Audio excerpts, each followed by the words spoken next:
क़यामत की बड़ी अलामत दज्जाल का निकलना है। अहादीस मुबारका में दज्जाल का जिक्र बड़ी वजाहत से आया है और कमाल की बात यह है कि हर नबी अलैहिस्सलातु वस्सलाम ने दज्जाल के फितने से अपनी उम्मत को डराया है। दज्जाल अभी आया नहीं है और किसी को पता नहीं है कि इस वक्त वो कहाँ है, लेकिन रूए ज़मीन पर एक सहाबी ऐसे गुजरे हैं जिन्होंने दज्जाल को देखा भी है, उससे मुलाकात भी की है और उससे बातचीत भी की है। एक मरतबा प्यारे आका अलैहिस्सलातु वस्सलाम ने अचानक अपने सहाबा किराम को जमा फरमाया और खुतबा देने के लिए मिंबर पर तशरीफ फरमा हो गए। तो नबी करीम अलैहिस्सलातु वस्सलाम ने फरमाया कि तमीम दारी ने मुझे बताया कि वो 30 अफराद थे और एक शिप में, एक कश्ती में सफ़र कर रहे थे कि तूफान आ गया और वो भटक गए।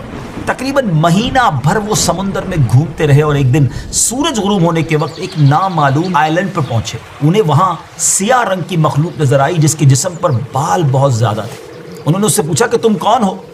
उसने कहा मैं जासूस हूं। तो कहा कि हमें अपने बारे में कुछ बताओ।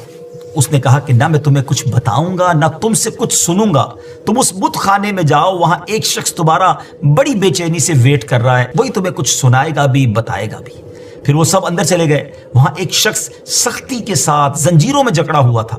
उसने पूछा कि तुम लोग कौन हो और कहां से आए हो? जवाब दिया कि शाम से आए हैं। उसने पूछा कि अरब का क्या हाल है? और एक शख्स वहां पैदा होना था, उसका क्या हाल है? यानी नबी पाक अलैहिस्सलातु वस्सलाम के बारे में पूछा।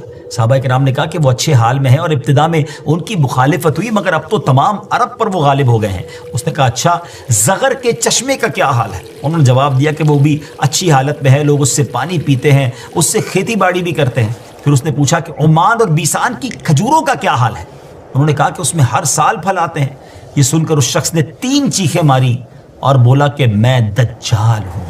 कहता है करीब मैं आजाद हो जाऊंगा और जमीन का चप्पा चप्पा घूमूंगा और उसका कोई हिस्सा नहीं छोड़ूंगा सिवाय तैबा के, क्योंकि मुझ में वहां जाने की ताकत, वहां जाने की पावर ना होगी। नबी पाक अलैहिस्सलातु वस्सलाम ने फरमाया कि मुझे बहुत खुशी हुई क्योंकि तैबा यही शहर है। बाज़ रिवायत की रोशनी में ये बात भी कही जाती है कि दज्जाल को हजरत सुलेमान अलैहिस्सलातु वस्सलाम ने कैद किया था और हदीस पाक के मुताबिक ये मशरिक यानी ईस्ट की साइड मौजूद है। दज्जाल का फितना तारीख इंसानी की इब्तिदा से लेकर इंतहा तक तमाम फितनों से बड़ा और खतरनाक फितना है। मुख्तलिफ अहादीस में दज्जाल का जो हुलिया बताया गया है वो ये है कि दज्जाल एक जवान मर्द होगा, लंबा कद होगा, जिस्म बहुत मोटा होगा, एक आंख से काना होगा और एक कानी आंख ऐसी होगी जैसे फूला हुआ अंगूर, और जबकि उसकी एक आंख खून आलूद होगी। उसका सीना चौड़ा होगा और जरा सा अंदर की तरफ धंसा हुआ होगा। दज्जाल की पेशानी चौड़ी होगी और दोनों आंखों के दरमियान काफ फा रा यानी काफिर लिखा होगा। दज्जाल के निकलने से पहले दुनिया बहुत बुरी हालत में होगी। उसके निकलने से 3 साल पहले से इस दुनिया में खुश्क साली फैल जाएगी, खुश्क साली का गोया साल फैल जाएगा। इल्मी और रूहानी कहत भी बर्पा होगा। दीन के मामले में लोगों में कमजोरी पैदा हो चुकी होगी, उलमा और दीनदार लोगों की किल्लत होगी। तब दज्जाल ईस्ट की साइड से अस्बहान या खुरासान नामी शहर से निकलेगा और जमीन पर 40 दिन रहेगा, जिनमें से एक दिन 1 साल के बराबर होगा और एक दिन 1 माह के बराबर और अगला दिन 1 हफ्ते के बराबर, जबकि बाकी दिन साल के आम दिनों की तरह होंगे।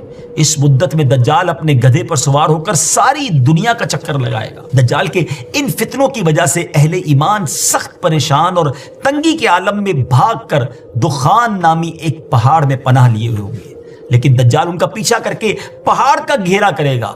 तब अल्लाह पाक हजरत सैयदुना ईसा अला नबीना अलैहिस्सलातु वस्सलाम को नाजिल फरमाएगा। जब हजरत ईसा अलैहिस्सलातु वस्सलाम इस दुनिया में आ जाएंगे तो उनको देखते ही दज्जाल ऐसे घुलेगा, मेल्ट होगा, जैसे पानी में नमक घुलता है, मेल्ट होता है। आप अलैहिस्सलातु वस्सलाम दज्जाल को मकाम लुद पर कत्ल करेंगे और उसके फॉलोअर्स में से एक भी किसी को भी जिंदा नहीं छोड़ेंगे।